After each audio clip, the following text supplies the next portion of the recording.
Кыздар, кандайсыңар?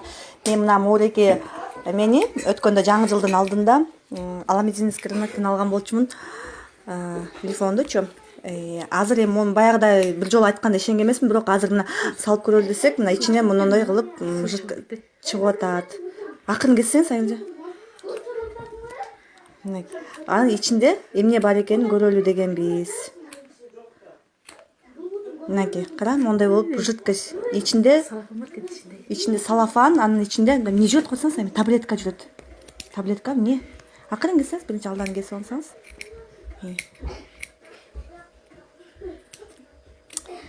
Таң калыштуу болуп атат да. Мен алганда бирок билинген эмес эч качан. Алып атканда билинбейт экен дагы, бир тагынгандан кийин, где-то бир 10 күндөн кийин билинет окшойт да. Акырын кетсеңиз, алдан ичинде эмне бар экен.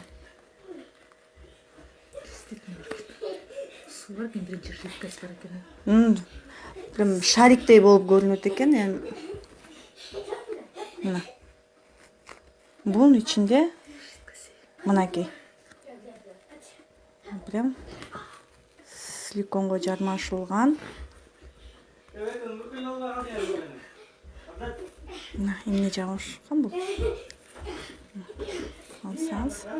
Суюк өзүнчө окшойт. Суюгу өзүнчө, а тети эмеси? Жок, ичинде экен, ошонун ичинде жүрөт. Ошонун ичинде дарысы жүрөт ошо. Бул ойлоп атам, жана жуулгандан кийин мүмкүн жарылып, анан бияка бир эме терс таасирин тийгизет болуш керек да. Бир жолу интернеттен чыкканда мен эч качан ишенген эмесмин.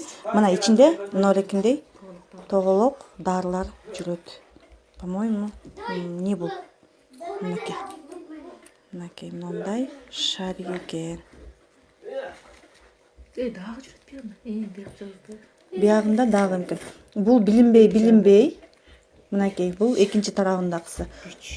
3 шарик бар экен, мынакей.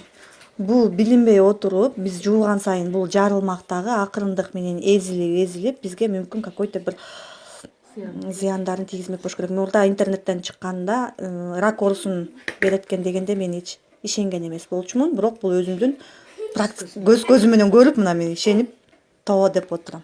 Норекини алып барып лабораторияга тапшырып коюш керек экен,